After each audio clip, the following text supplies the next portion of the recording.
Hi, I'm Damian Matthews and I'm on the rope.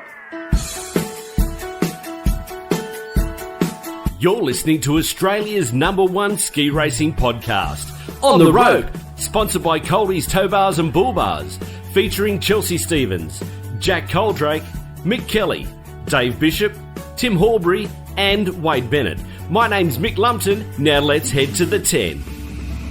10, 9, 8, 7, 6, 5, 4, 3, 2, 1, go!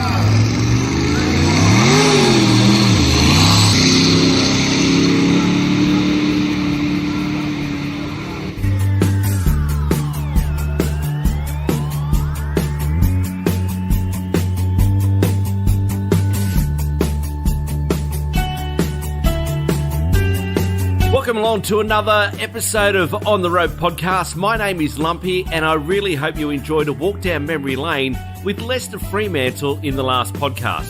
In fact, I know one guy that did, Nathan Stewart from Bendigo in Victoria. He is the winner of our prize pack. This time around, we have another On the Rope listener t-shirt to give away, so make sure you stick around and answer Bisho's question at the end of the podcast. Plus, we have a new segment called Sponsoring the Spotlight. Now, Chelsea Stevens headed down to GTS headquarters in Mildura to interview a guy that has pretty much well done every aspect of ski racing and the sport we all love. As you are about to find out, Damian Matthews is successful in everything he does.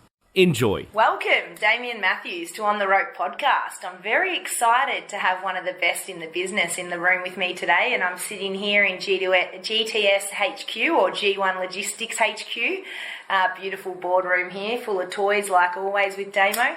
I'm really excited just to get to know about your journey. I mean, we're good mates for a long time, but these sort of questions are hard to ask over a beer, so I'm excited to hear myself a little bit more about the Damian Matthews journey. And to kick off, I guess I'd be keen to know, you've been a part of the sport of water ski racing for a very, very long time. I mean, I've been in it for 30 odd years and you've always been around. How did you get involved, Damo? I started when I was 12 with a friend. Well, first of all, thanks, Charles, and thanks for the opportunity to be part of the podcast. I started when I was 12, and my dad was friends with a guy called Murray Carter. He had a boat called Corruption. It's an old Vic Craft 350 Chev V-drive.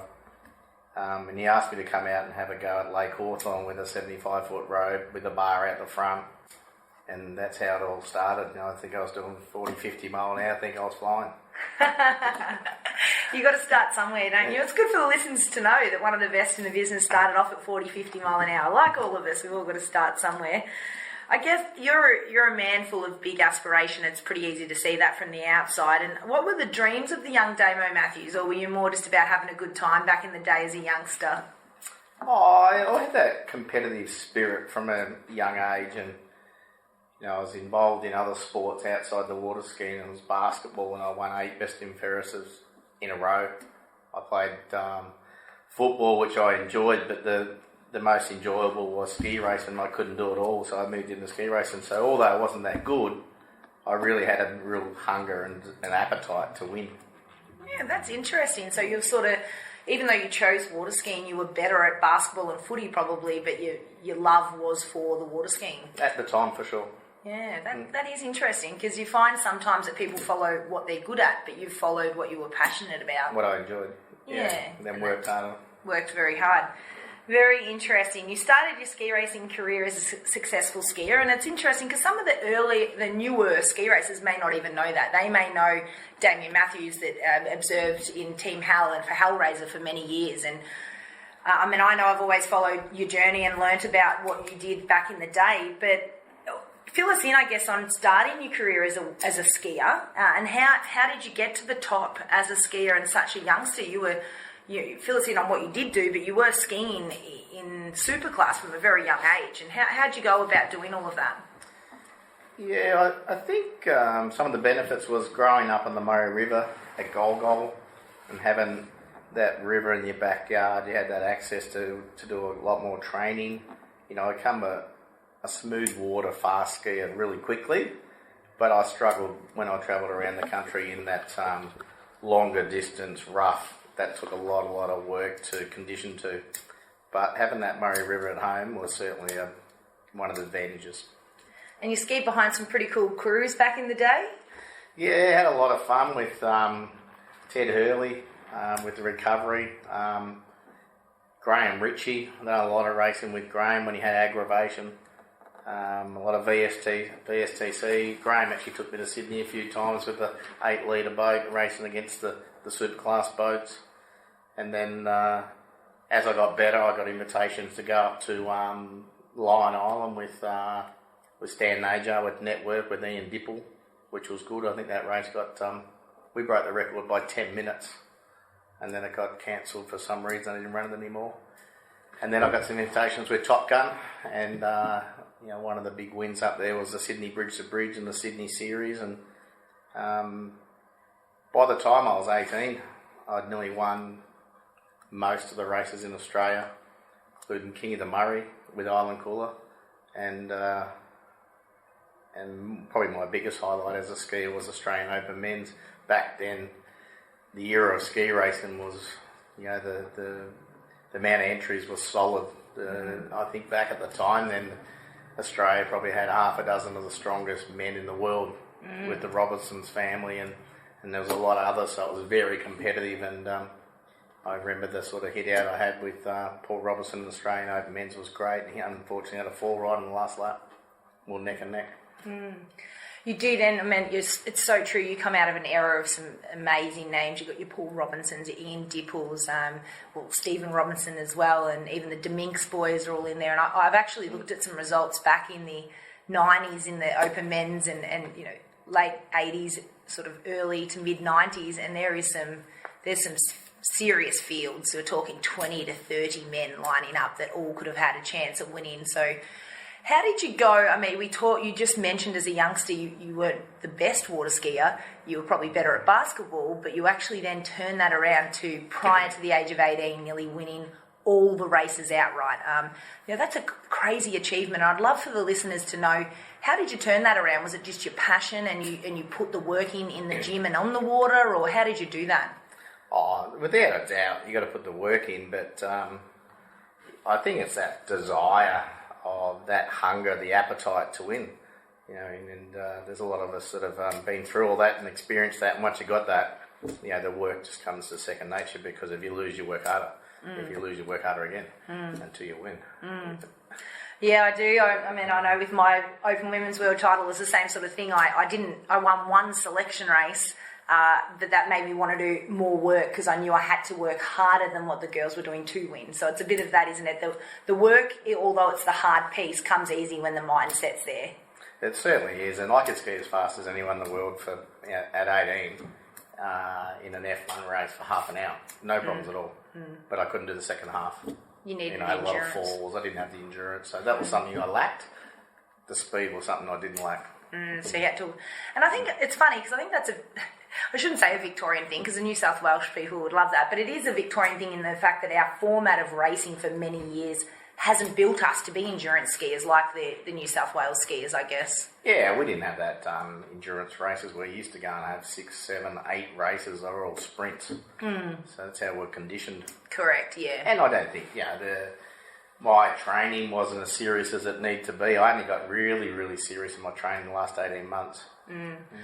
So let's talk about that last 18 months, because I know you were looking really, really strong for a world championship as a skier, and you came to a massive crossroad in your life, and I guess a water skiing accident left you with a permanent injury. Can you give us a little bit of an insight to start with about the success story on that, which is the fact how strong you were looking going into a World Championships potential competition, and then I guess finish off with what happened to prevent that from that dream coming true? Yeah, it's a bit of a sore point, and I'm sort of scarred, I think for life, that I had this desire to be world champion. I nearly got myself so close where the current world champion was Paul Robertson. I'd beat him in the Australian Open Men's and made the Australian team. And then the last race prior to the world titles was the Bill McLaughlin. Back then it was invitation. Entries were full. And they take off in a ranking. So the ranking number 1 skier was last. And Paul and I took off last. Unfortunately, I hit that log it was submerged. I didn't see it coming, and had a real serious accident where I drowned, and I had a lot of injuries with the dead arm. Was only one of them. It took me probably 6 to 12 months to get over all the internal infections and problems that I had at the time. Crazy. And I mean, it's so sad that it wasn't in your control what happened. And this is the hard thing when it comes to water ski racing, I guess, is that you were prepared, you'd done all the work, your mindset was there, you had done all the training to become an endurance skier, and at the end of the day, something outside of your control took that away from you. Yeah, I think I was well prepared at that stage, so the endurance wasn't an issue. I was keen, probably a little bit eager. I actually do recall the first time telling my crew, I'd never be a cocky, but I was confident, but the first time I told the crew just to make sure I do win. And I can remember telling them, make sure I do win this. I want to go into the world titles. On top. With that win against the world champion, not come in as an underdog. Yeah. You wanted to beat him before you got to the main show. Just for a mental game. Yeah, and that was heading into the 91 or 3? Was it 93? Can't remember. I'm pretty sure that would have been around about the 93. 93 world titles, yeah. Interesting. And then after that, I guess what happened? What turned in your life after that accident? Did it just, your mindset, obviously you had a recovery period that was no doubt a very long time, and then did your mindset change onto something else for a period of time, or? Yeah, I had a break from, I needed a break from everything. I actually, behind the scenes, started training again, and I got myself really fit and strong again, and that hunger was still there, so it took a long time to wind off to think that Mum had to tell me at some stage I was on this exercise bike sweating it out after an hour and a half saying it's over, just to pull up. Yeah. So most people didn't get to see that, but you're just wound up and young and didn't want to accept no. But then I had a good break from the sport, and I met Mark and Tracy Cranning at a car race, at a V8 supercar race, and it was down in Melbourne, and Mark had been racing for a little while then, and he approached me if I wanted to come and observe with the team. So I spoke to my wife Jenny and said, let's go and do it for a year and we'll see how we go from there. There you go, and that was the start. And you were a part of Team Hell, a team that dominated the sport for over a decade. And there is no one that is a water ski racing enthusiast that does not know Hell Razor, Damian Matthews, Mark Cranny, and the team and Team Hell. Not only were you a part of that team, you were actually, and don't blush here, but you are, and I still would rank you as one of the best observers in the world. Fill us in on that Team Hell journey and the years of success. I was very fortunate to have a few runs behind Team Hell, and when you get behind a new boat, you don't know how the observer's going to read you or what they're going to do, and you were definitely one of the best in the business, because I remember just letting you guys run every race that I had the privilege to ski behind you. Fill us in on that journey and how that unfolded.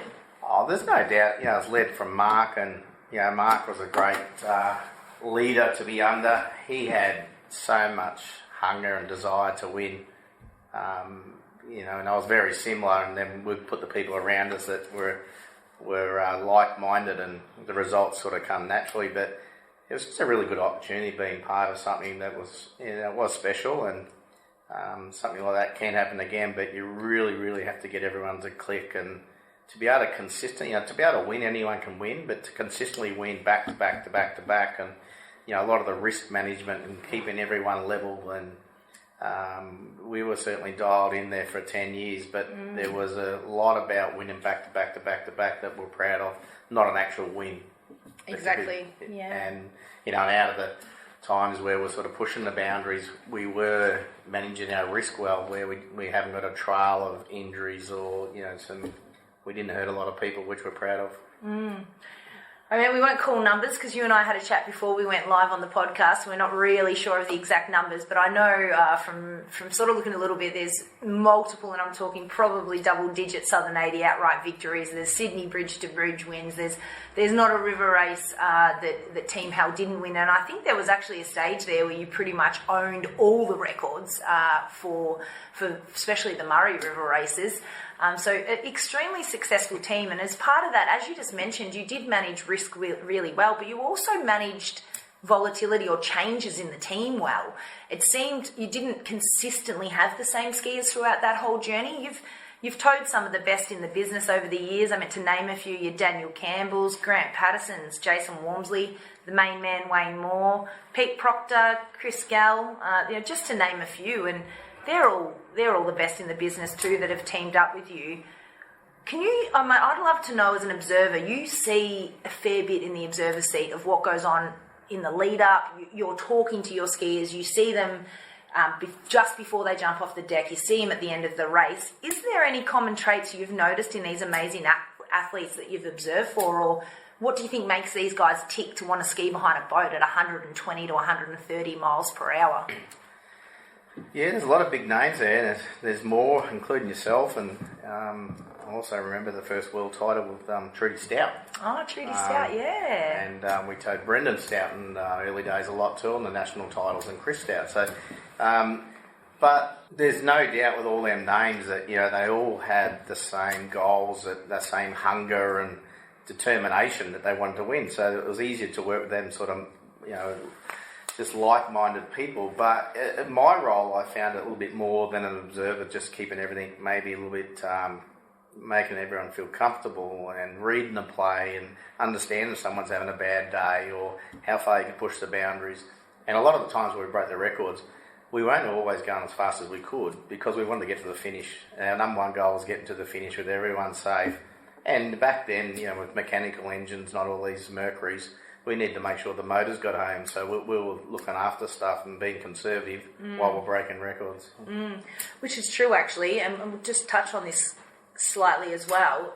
You weren't running Merc packages, and you were an extremely reliable team. It wasn't one of those things like Hellraiser's not going to finish. It was like Hellraiser's probably going to win, right? If you put in a bet on around the bar, you would have put it on Hellraiser. I just want to touch on, I know there was a pretty big main man behind the scenes there as part of your team as well, which we know Mark Cranny doesn't do anything in halves. I'm still privileged to be family friends with the family, and nothing's done in halves. But who made sure that all that team continued to tick from a mechanical perspective? Oh, yeah, Stewie Thomas is well known in the business, and I think he's probably the best in the business at putting an engine together and maintaining it. The results sort of state that, the obvious, but and it really come from Mark, the way he, there's just so check. He drove everyone to make sure that everyone was doing their part, and Stewie was doing his part. He was great at what he'd done. Mark was making sure it was getting done. So it was just a whole team effort to get the results that we did consistently. And I think, like you said, you've said it a couple of times now, but that comes from you, or Mark Cranny initially, recruiting into his team like-minded individuals that wanted to leave no stone unturned to be successful. Yeah, it was right from, Tracy was a big part of that as well. Just as we travel everywhere we went, Trace was always there and making sure we're all fed and making sure we all got treated like family. But it put you in the mindset to be able to give it, your best performance. And comfortable environment, everyone's been looked after, and it was fun. So it was fun, and we got a lot of great results. And I tell you what, there's no better wife than Tracy Cranny, that's for sure. Look, I want to touch on a little bit, and I know this is probably another sore point because I have been privileged to do a podcast with the man himself, Wayne Moore, which will be probably going live before, if not just after yours. But I know in 2009 you went over to the World Titles. It was one of a few World Championships that Team Hal went to. But 2009 was an interesting one because it didn't go to plan in regards. It did go to plan in regards to having the World Championship win, but it didn't go to plan in the way you normally would want to win a World Championship. I was on the banks of the canal in Belgium in 2009 watching the last race unfold between yourself and Randy Davis's crew of Todd Haig racing against Wayne. And there was a little bit of a mishap that happened in the last race, and I think it was actually the last straight. Was it the last straight? Yeah, it was the last straight of the last lap. But to probably paint the picture, we'd run 4 hours side by side, shoulder to shoulder in the most confined style of racing. And there was a lot of incidents from start to finish at all different stages that were right or wrong or other. It was racing, and that the well-known incidents on the very last lap, our competitors couldn't count, and they cut in front of us at the finish line, and we had to spin the boat out and drop Wayne off and couldn't go across the finish because they didn't continue to go ahead because the checkered flag had already been. And so it was a real controversy. It was a terrible way to get a win under them circumstances. As far as the skis, they ran 4 hours side by side. Pretty hard to pick, what's the true winner out of that. But it was, one of the experiences I've had that was probably disappointing to win like that after such a big, hard effort from both teams. Yeah, and I'm sure there would have been a few words spoken in the boat that day between you and Cran. There was a bit going on. I bet there was. So you've also gone on then, though. It was, 2009, and then you sort of had the world title win in 2015 in Open Men's, it was, I think, wasn't it, with Hell Yeah? Hell Yeah, with Pete Proctor in New Zealand. Yep. That was some really fun racing over there, some big water.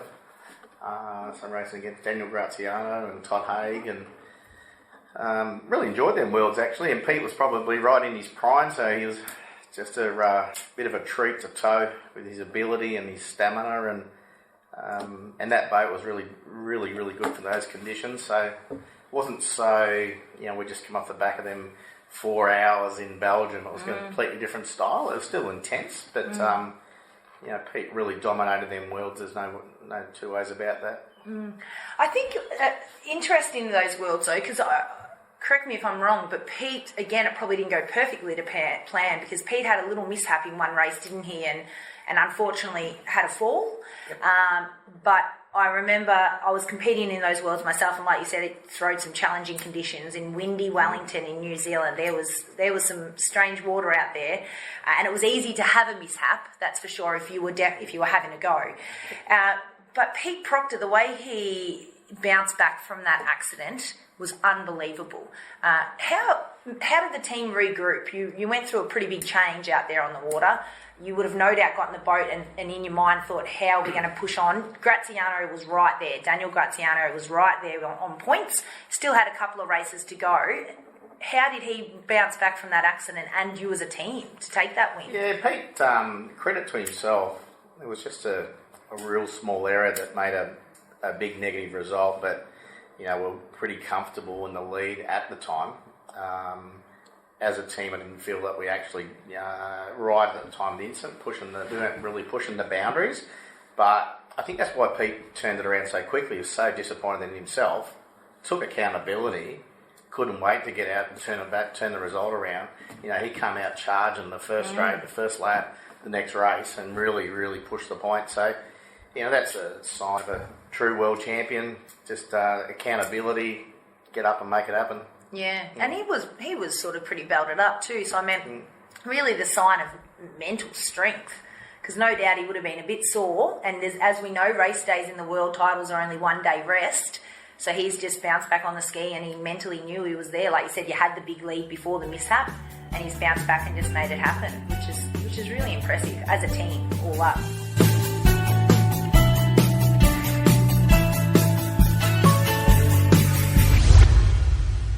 It's time now for Sponsors in the Spotlight. Hey, listen, Coldy, thanks for jumping in. Really wanted to give you a good plug your show. So tell us a bit about what you do at Coldy's Tow Bars and Bull Bars. Oh, well, there's a lot more to it than just bull bars and tow bars these days. Like, roof racks. Our main core business is tradie setups, like as in the tradesman comes in. My idea 30 years ago was when I was working in this industry that like the little tow bar shops around Sydney, the four-wheel drive industry wasn't as crazy as it is now, but the little tow bar shops, your wife would drop the car off or you drop the car off on a Saturday morning or she might do it during the week and you got a dirty old white plastic chair sat out the front and waited for your car. I went to that next concept. I thought, well, this isn't that hard to do mobile. So I set my first shoot up with an electric compressor. I'd drive into your driveway, plug into your power, only for the air tools, and then bang, I'd do it. Went on a convenience thing. I went further. on the next ute I built with a petrol motor compressor. So you could be at work, in the car park at work, a building site, a carpenter, plumber, anyone. And while they're working, they weren't losing time with their family. So the concept worked well and built up to a point where I've got 4 to 5 trucks. At the moment, only back down to 3 with the COVID things knocked it around a bit. And on the road, but the workshop side is huge. Like, we've just finished a 79 series Land Cruiser dual cab, which are pretty popular. And the guys driven out yesterday, absolutely ecstatic. And it was 4 days work for 3 of us, 4 days full on. And the car's up around $130,000. Like, they're a very popular car, the Land Cruiser dual cab, like an off-road. And it's left us to go further on to have SAS seats and a few other things. But the four-wheel drive industry has gone crazy. And like, you've always got your big companies, which I affiliate with a lot of them. I sell every product. So if you come in, you can get an ARB bar, an Ironman bar, you can get whatever you like out of me. But my main thing is getting the service, getting the little things, like making all 4 roof racks line up.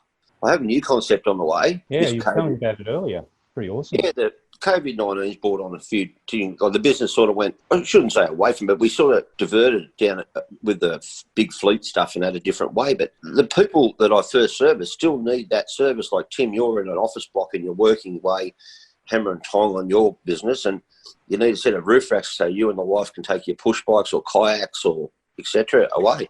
So I've got a new concept coming. You have to watch this space called Roof Racks to You. Awesome. Yeah. So we're hoping to get that up and running tomorrow. We're filing off some signage and work stuff, and then there'll be a new app, web page, whatever we can do to get to that. Just people's lives are so busy. Yeah, and mate, you do an awesome job.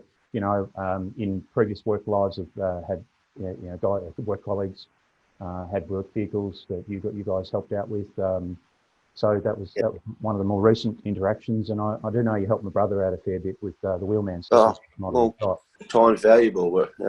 And I know John's he's bought a bit of gear off you to tow the big bloody girl around, and we've done electric brakes and tow bars and stuff to make sure, like, you know, all those things are safe when you're towing them the distances we do tow when we get back into our love for sport, which is ski racing. So and I do know you've got a new employee. How's young Nitro Jordan going? Goes all right. About 2 o'clock, I've got to chuck a Mars bar into him to get him going again, because he don't drink Coca-Cola. But Nitro's Thursdays, and has been for about 12 months. He comes out, he just dribbles ski racing constantly. So you got to wear a raincoat because he gives it to you, as Nitro does. But like the last week when we were doing this Land Cruiser, he was putting lights together. I'll send you a video. I had him doing things, like, as in, he just doesn't sweep floors and empty bins. He washes company cars, cleans them out, just learning concepts of working. He gets on great with all the boys, loves the girls at the shop. You'll have to ask him about Annalise. He loves her, but can't wait to get to the shop. But he has a great day, and it's good for the boys love him, and he loves the affiliation with the boys. But no, he's a great asset, young Nathan, you know. Yeah. Anyone that walks through the door, it's, hello, what's your name? Yeah. No matter who they are, you know, so he's which really is good.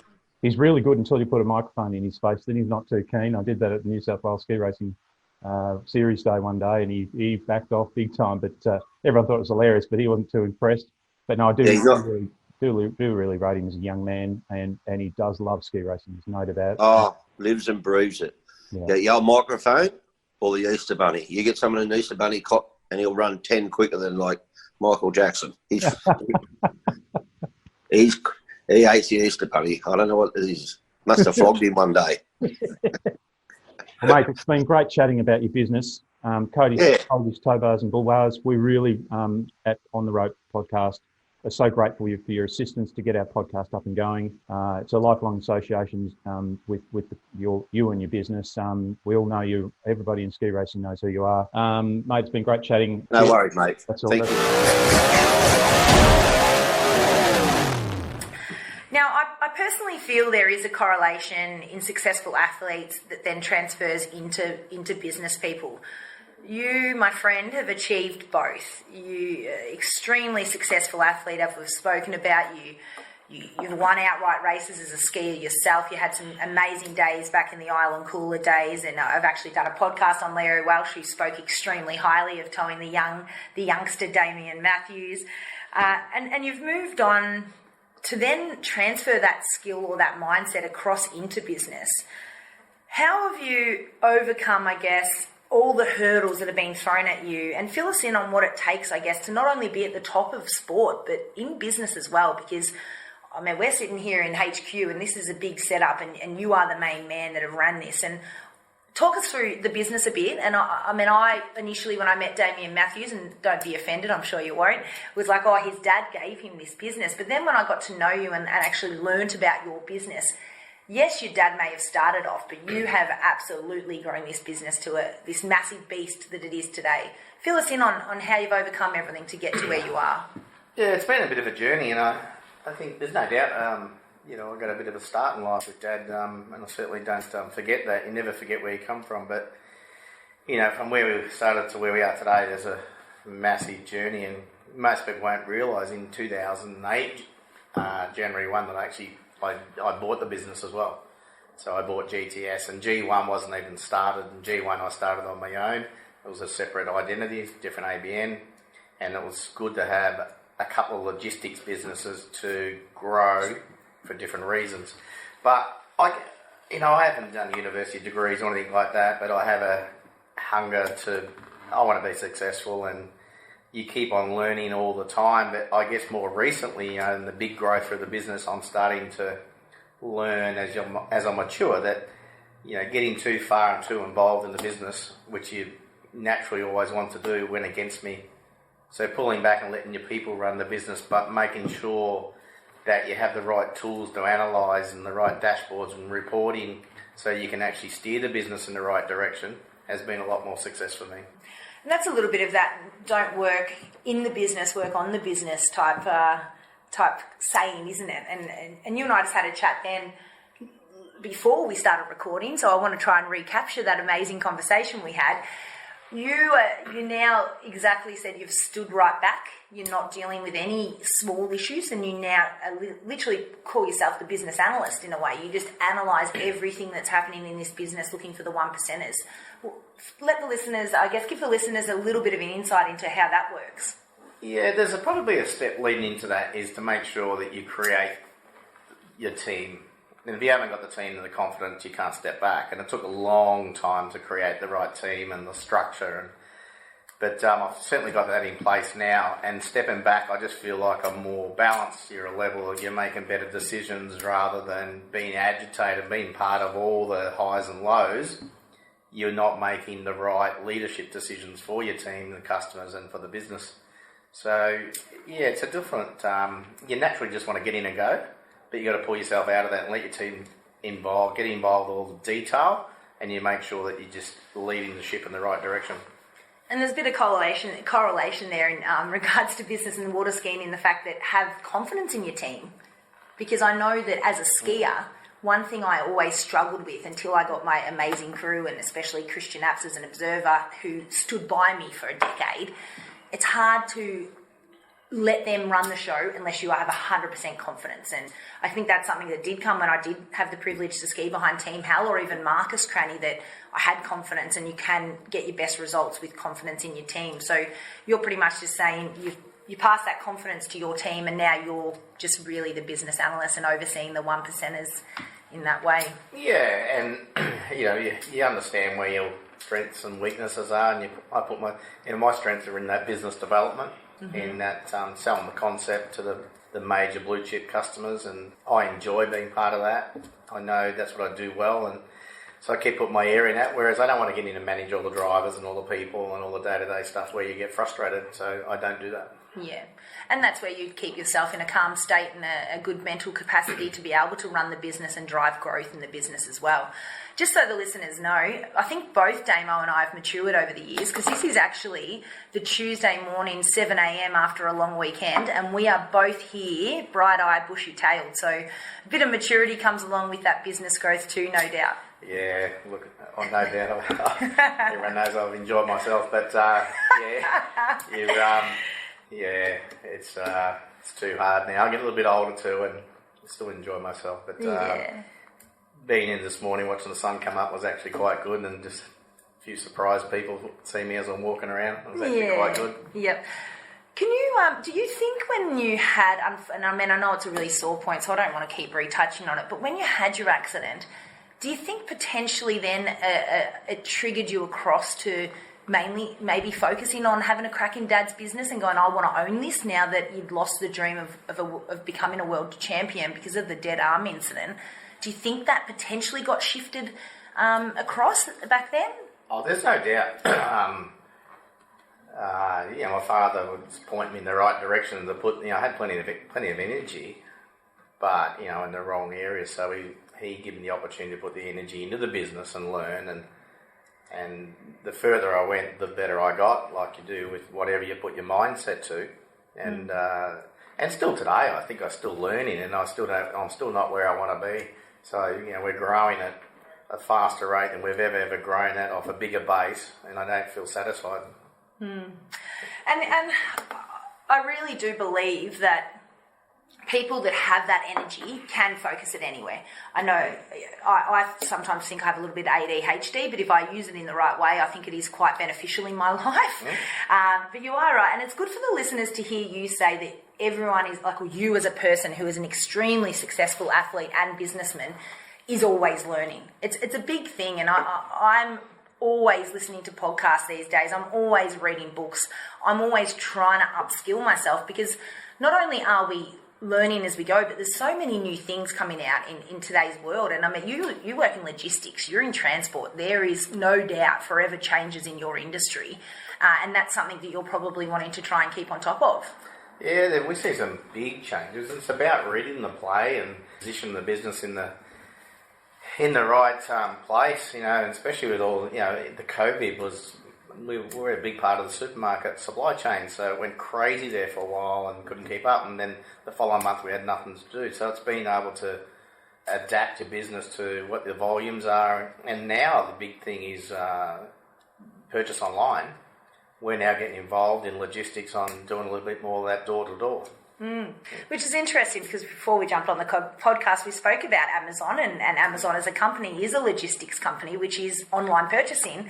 But what they don't realise behind the scenes is literally it's about transportation. And when I think about industries that you'd want to be in this forever changing world, I tell you what, I think logistics and transport's one that's never going to go away. We can't have robots transport our stuff down the freeways, can we? So you're in a good place, and you've got no doubt some pretty big business success ahead of you with the mindset. And I can tell even Damo of today from Damo of 10 years ago, having a good time with you, you do seem quite relaxed and quite switched on with where you're heading. Look, I just want to retouch on ski racing for a bit before we keep pushing on. And I know this is a hard question, and I've asked a few people this, and they're going, oh God, you're putting it on me. But what would be one of your best memories of ski racing? Like, what's one of your best memories? If you think back and you go, what's something I think of? And whether as a skier or as an observer, or maybe you've got 2 or 3 of them, but what's some of the best memories this amazing sport we're involved in has given you? Yeah, I've certainly got plenty of those. As a skier, it's got to be the Australian Open Men's. Back in that time, that was the big thing that everyone wanted to do. Female or male, was the Open Men's was the big race outside the Sydney bridge to bridge and the Southern 80s. And then as a team with Team Hell, the multiple world titles was certainly really satisfying. But I think to just keep on bettering ourselves with at the end there, we weren't actually racing the field in the river races. We were racing our own times. Everywhere we went, we wanted to better, and so we weren't happy just to win. We had to go and break a record. We were going home dissatisfied. So it was a pretty good feeling just to keep on, I guess, lifting the bar and setting new benchmarks all the time. So you're pretty much chasing PBs as a team.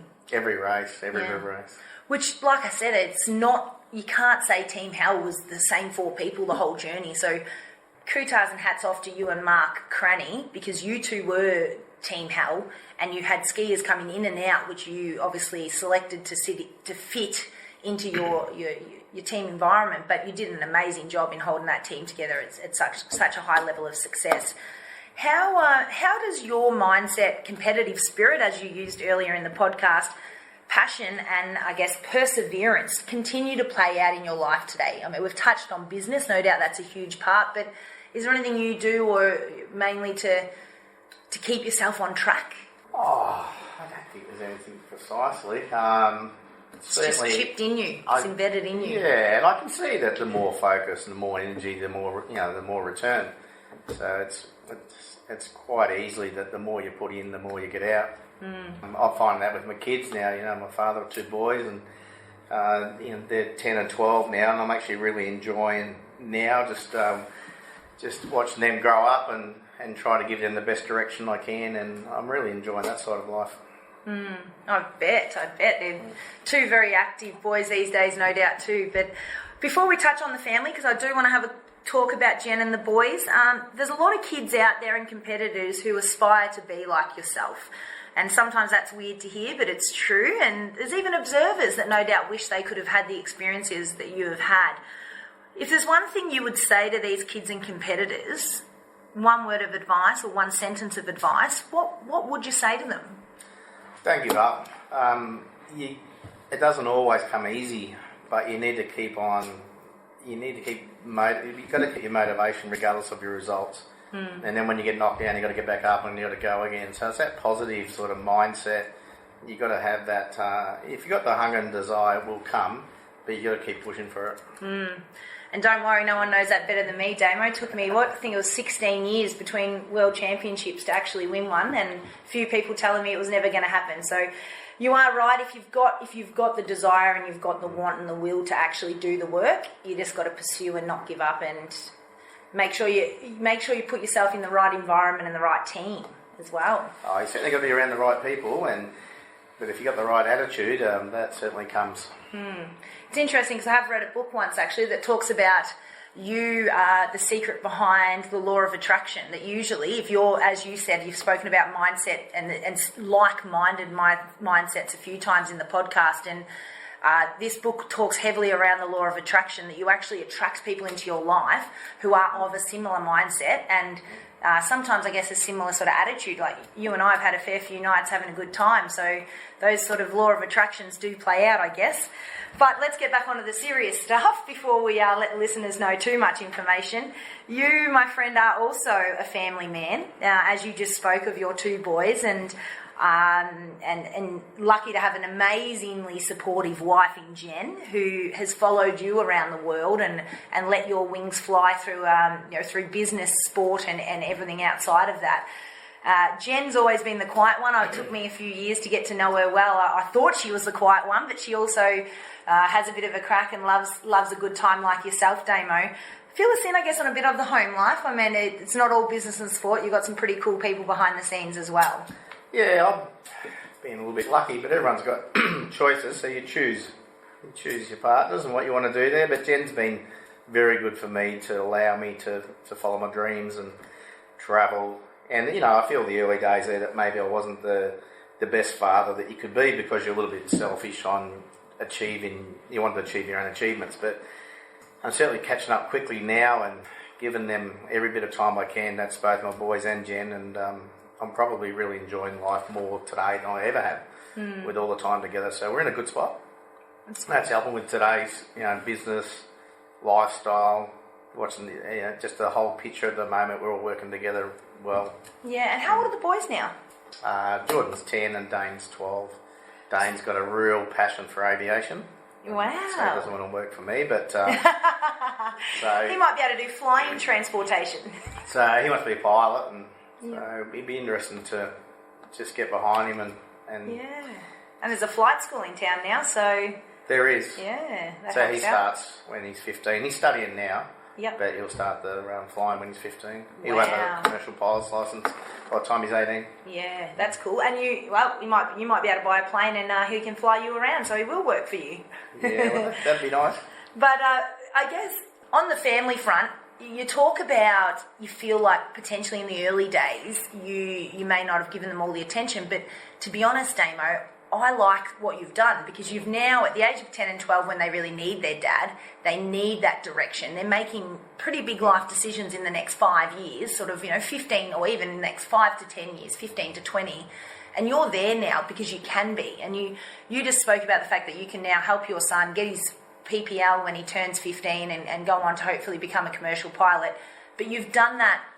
I wouldn't feel guilty about putting your family in a position where you now are right there beside them and financially can offer these little boys anything that they desire, which is really special. And sometimes you've got to put the hard yards in early days. I mean, I don't think the boys are going to remember being babies or 5 or 6, but they're going to remember being 15 and dad helping them get their pilot's license. So that's pretty cool. Yeah, no, it's I mean, you can't turn the clock back, and nor would I want to change anything either. I'm really happy with what I've chosen, but I guess I'm sort of putting in more now with all that, and enjoying it more, and seeing the results out of it is a different aspect compared to when you're probably travelling trying to create your own success.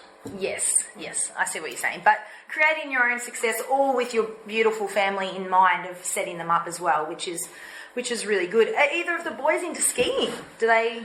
I know you've got a pretty cool social boat that wakes me up at my house in Gol occasionally, but on your 120 mile an hour flybys. But do they actually love getting out behind the boat? Or? Yeah, we've got a Malibu there, Wakesitter, so they're not real big in it, and I've never really pushed the point that what I like they have to do, but I can see they're slowly getting more involved, and I don't think they'll ever be big skiers, but they'll certainly enjoy the social side of it. Yeah, enjoy the river, because you live on the river, so they got that pretty... And they love the jet ski, the boys too, don't they? Yeah, the jet skis and even the force. They do like going in the boat, the buzz, so, it's in the blood.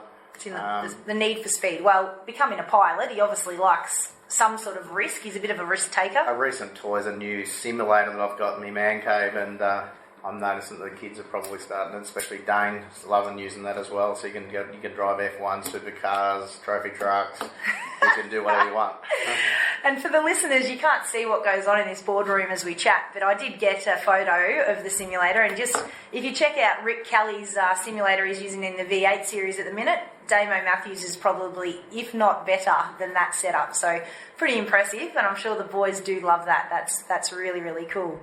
Which moves on perfectly to what is your next project. I know that the way that Damian Matthews' mind ticks, there would be something always on the go. You've mentioned once over a beer, you're potentially getting into, say, a buggy racing or some sort of racing just to keep the adrenaline pumping. Maybe a potential think one year. Is there anything like that outside of business and family life that you're in the background thinking you may have a crack at? Yeah, I've thought about different things at different times, and really haven't followed through on any of it.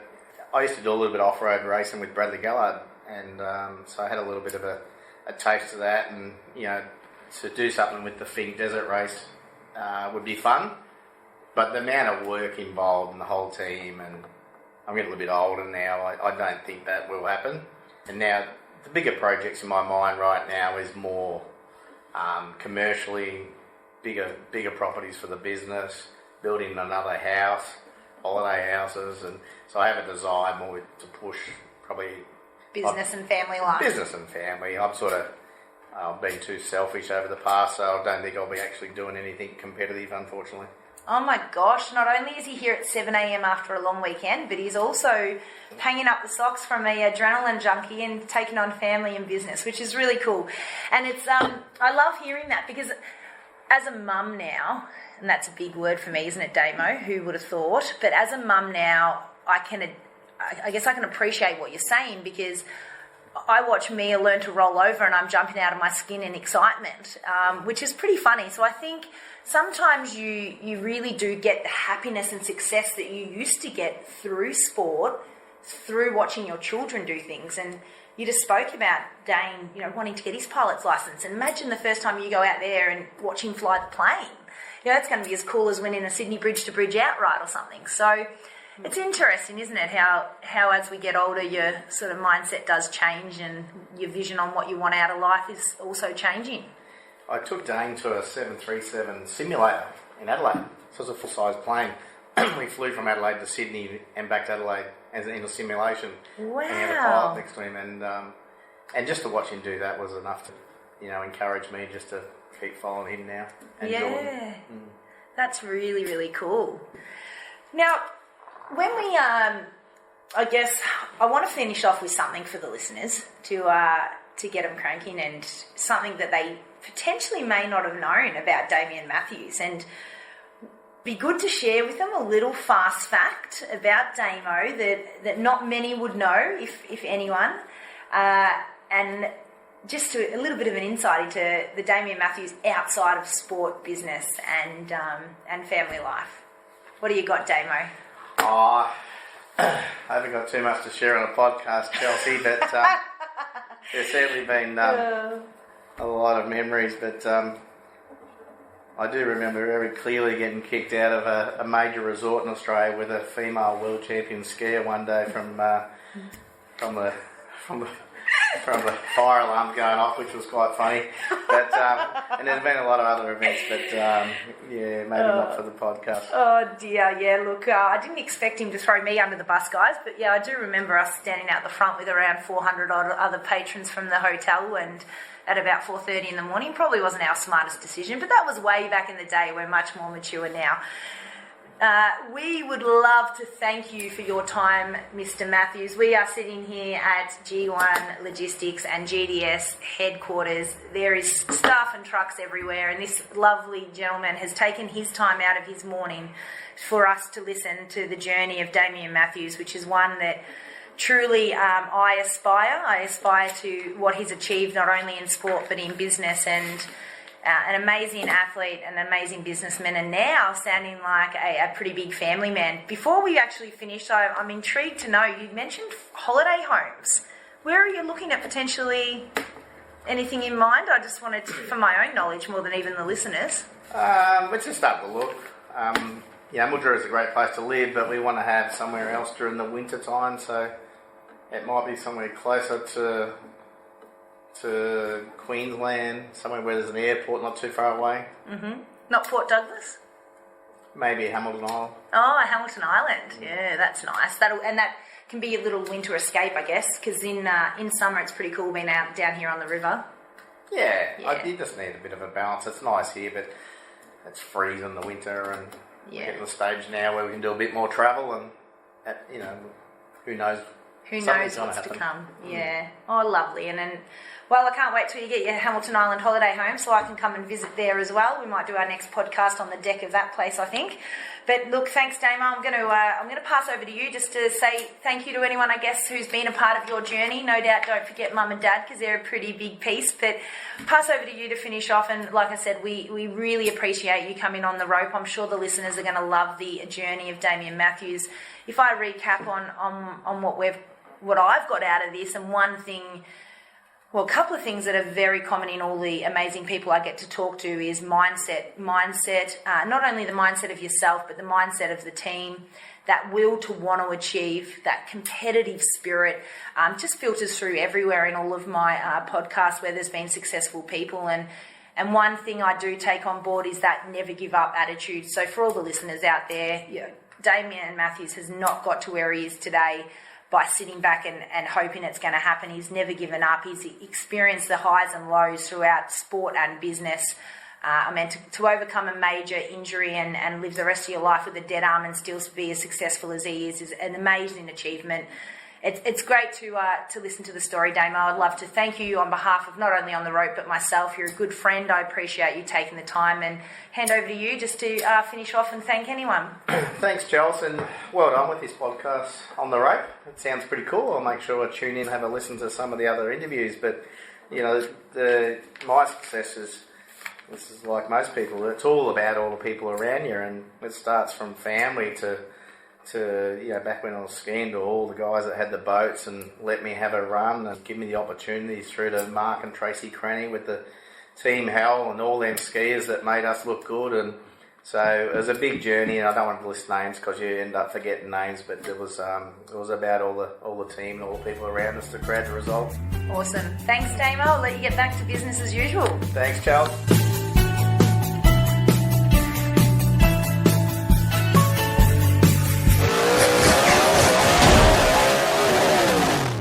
Fantastic job there, Chelsea. Thanks so much for Damian Matthews to allow us into his headquarters there in GTS Transport. Now it is time to head over to Bisho for your chance to win a On The Rope podcast t-shirt sponsored by Savage Force Merchandise. Bisho. Good on you, Lump. What a great chat between Chelsea and Damo that was. Well, this week's question to win an On the Rope podcast t-shirt is, what sport did Damian compete in with Brad Gallard? Send us a private message to the Facebook page with your answer, and good luck. Mate, fantastic question. Let's see who can get that one right. Anyway, it is time for us to go. You take care, look after yourselves, and remember, we will see you on the water. Audio production has been proudly produced by Mal's Media in association with our On the Rope podcast sponsors, Coldie's Tow Bars and Bull Bars, Mark Savage Merchandise, Bullet Boats, Rubber Jungle Wetsuits, TJH Coaching and Consulting, Rapid Concepts, Sven Productions, Bad Lad Australia, and Bisho Media.